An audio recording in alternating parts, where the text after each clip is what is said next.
essa forma ela é extremamente importante para explicar vários fenômenos que acontecem, tá ok? Dentro da física, da química e até mesmo da biologia.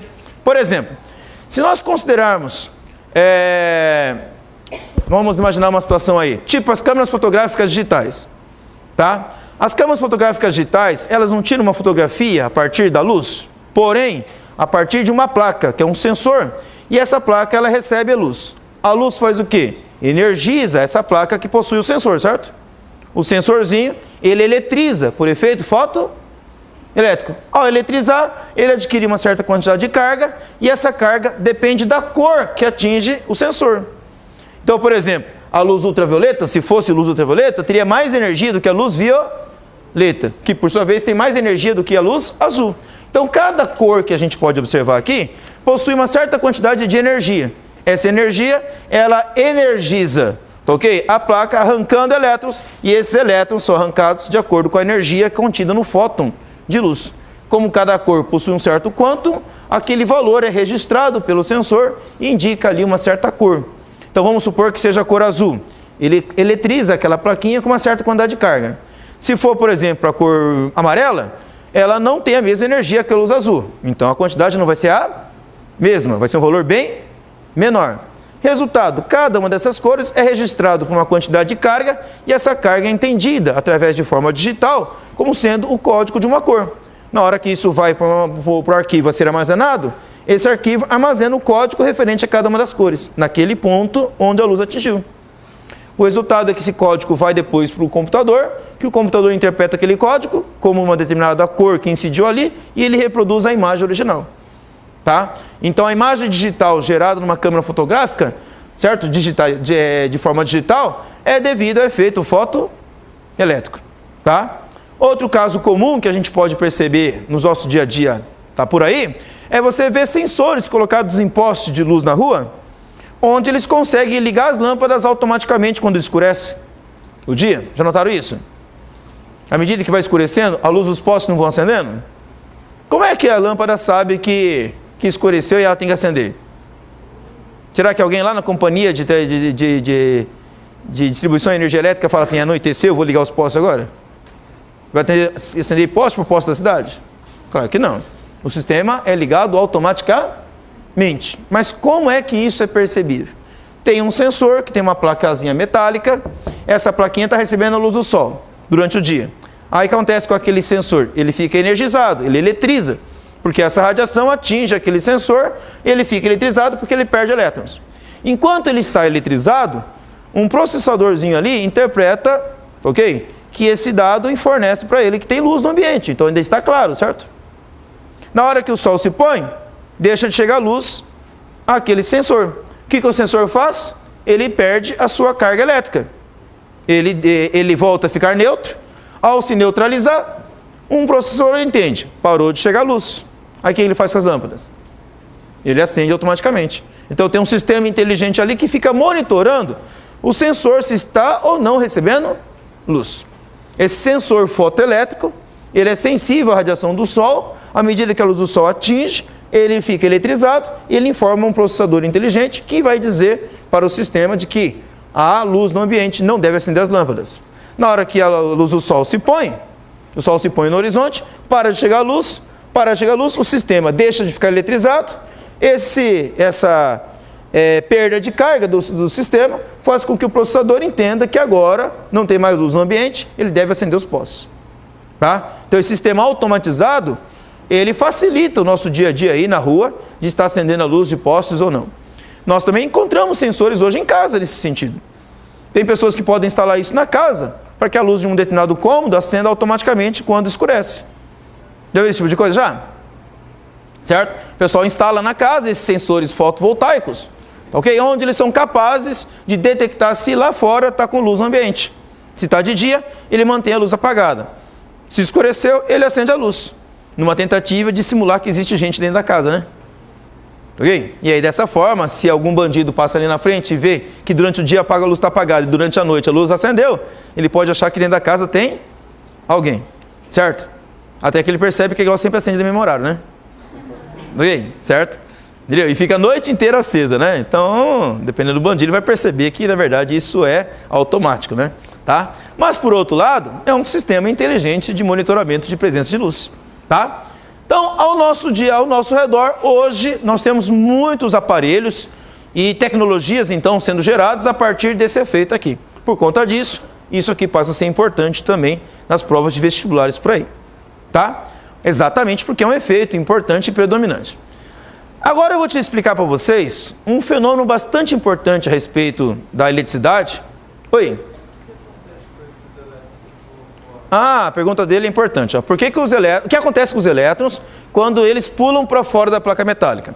Bom, eles podem ser capturados por alguma coisa. Tá? Eu posso colocar aqui um sistema, por exemplo, que ele captura esse elétron e esse sistema ele fica negativo, porque ele recebe cargas negativas. Desta forma, esse sistema, onde eu recebo esse elétron, fica negativo e a placa fica eletrizada positivamente, aí eu crio o que a gente chama de tensão, uma voltagem entre as duas placas, entre os dois sistemas. Por outro lado, eu também posso aproveitar isso para fazer esse elétron entrar num sistema de movimento. Vamos supor que esse elétron pulou para alguma coisa, em que essa coisa promova o movimento desses elétrons. Ok? Se esses elétrons entrarem em movimento, nós temos o que nós chamamos de corrente elétrica. E aí eu posso produzir até energia elétrica desse jeito. Tá? Nós temos aí algumas placas chamadas placas fotovoltaicas, que elas conseguem produzir energia elétrica a partir do efeito fotoelétrico. É uma placa, normalmente aí já não é mais um metal, aí é um semimetal chamado silício. Ok? O silício, que é a base da areia, né? Principalmente a base da areia e do vidro, tá? O silício ele recebe a radiação do Sol, essa radiação do Sol eletriza a superfície do silício, o silício perde elétrons e esse elétron entra num sistema em circulação. O resultado desses elétrons são utilizados para produzir uma corrente elétrica. E aí você produz energia elétrica a partir da luz. Ok? Ainda é um sistema um pouco complexo ainda, para a gente ter ainda o custo barato disso.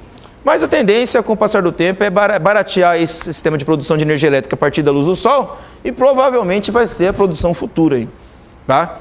Em alguns países em que isso já barateou bastante, entre eles, por exemplo, a Alemanha, já favorece as casas para que as casas utilizem placas fotovoltaicas para produzir energia elétrica a partir do Sol. Resultado, o que muita gente faz? Cobre a casa inteira com esse tipo de placa. Faz um telhado com placas fotovoltaicas. E aí o que acontece com a casa? Vira uma usina de energia elétrica solar.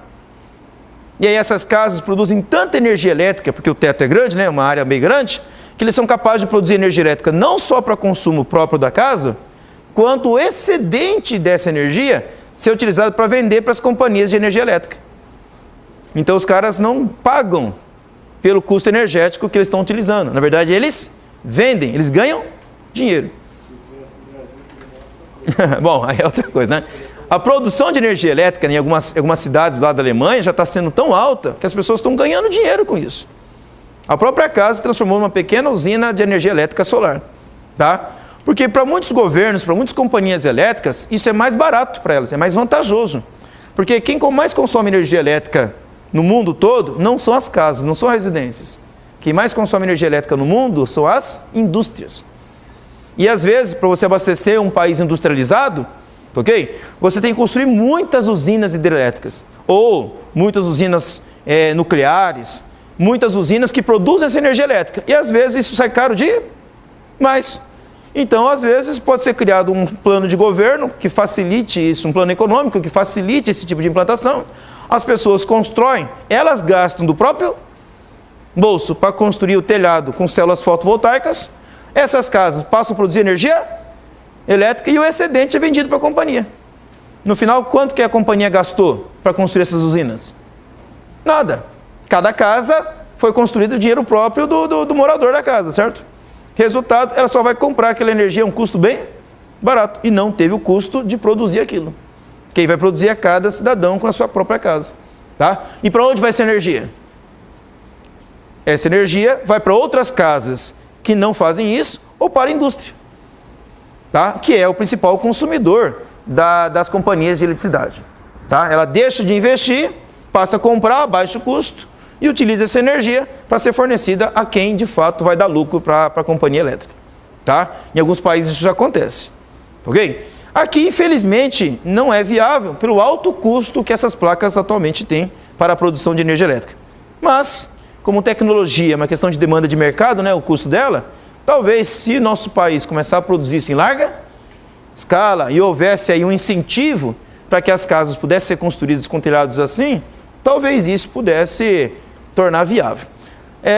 Se eu não me engano, essa semana foi aprovada uma lei aqui na Câmara Municipal de Maringá para que você pudesse ter casas onde, se ela for planejada de forma ecologicamente sustentável, o custo do imposto do IPTU fique mais barato.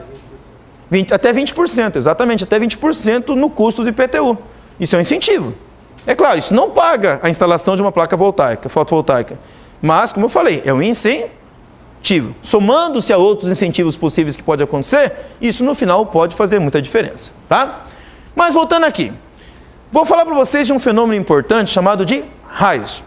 Os raios, eles são interpretados como um fenômeno natural de eletricidade. Mas como é que é esse fenômeno? Tá? Aí nós temos duas abordagens importantes que eu vou falar para vocês. Nós temos uma abordagem clássica sobre a formação dos raios, remonta a Benjamin Franklin lá no século XIX, onde ele explica a formação dos raios lá naquela época. E essa explicação basicamente não se alterou até meados finais do século passado, do século XX. Mais ou menos em 1992, nós temos uma reviravolta na teoria dos raios. Então, até mais ou menos 1992, desde Benjamin Franklin, nós temos uma teoria sobre a formação dos raios, que você encontra em muitos livros didáticos contendo essa teoria. Porém, de 92 para cá, a estrutura da ideia da formação do raio mudou. Essa estrutura mudou porque surgiram novas teorias que formulam como o raio acontece. Eu vou explicar para vocês os dois casos, tá?